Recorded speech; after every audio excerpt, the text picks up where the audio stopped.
30 सितंबर को शुक्र होगा अस्त। जाने क्या है इसका अर्थ, किन राशियों पर पड़ेगा असर। ज्योतिष आचार्यों की भाषा में किसी ग्रह के अस्त होने का मतलब होता है कि वो सूर्य के इतना नजदीक पहुंच जाता है कि उसकी अपनी कोई आभा, कोई अस्तित्व नहीं रह जाता। सूर्य के प्रभाव में प्रत्येक ग्रह कमजोर हो जाता है। सूर्य की चमक में ग्रह की अपनी आभा खो जाती है, इसलिए उसे अस्त कहा जाता है।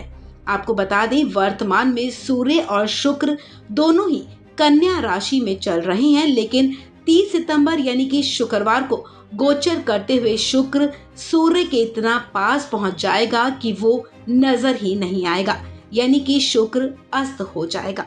बता दें कि शुक्रवार को शुक्र पूर्व दिशा में अस्त हो रहा है। कहते हैं कि किसी भी ग्रह के अस्त होने से उसके कारक तत्वों में कमी आती है, इसलिए शुक्र के अस्त होने पर उससे मिलने वाले लाभों में कमी आएगी। शुक्र भौतिक सुख सुविधाओं, भोग विलास, प्रेम संबंध, दाम्पत्य सुख देने वाला ग्रह है। शुक्र के अस्त होने से सभी राशियों के लिए इन सब प्रभावों में कमी आएगी।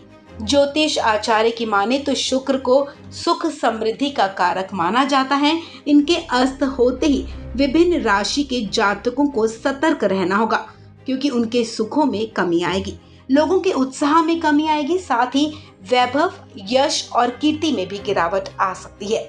वहीं जिन लोगों की कुंडली में शुक्र खराब अवस्था में है, नीच राशि कन्या में है, उनके लिए राहत वाली बात होगी, क्योंकि शुक्र के अस्त होने से उसके बुरे प्रभाव कम हो जाएंगे। शुक्र अस्त से जीवन में आने वाली समस्याओं से मुक्ति पाने के लिए जातक को शुक्र के बीज मंत्र ओम द्राम द्रीम द्रौम सह शुक्राय नमः का जाप करना चाहिए।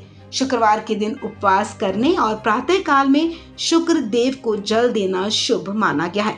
इन दिनों नवरात्रि चल रहे हैं और ऐसे में शुक्र अस्त हो रहा है, तो आइए आपको बताते हैं कि अष्टमी या नवमी की पूजा किस दिशा में बैठकर करनी चाहिए। शारदीय नवरात्रि में प्रत्येक हिंदू परिवार में अष्टमी या नवमी के दिन माँ दुर्गा का पूजन किया जाता है।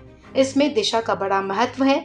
परिवारजन किस दिशा में मुंह करके पूजन करने बैठे, ये शुक्र की उदय अवस्था या फिर अस्त स्थिति से तय होता है।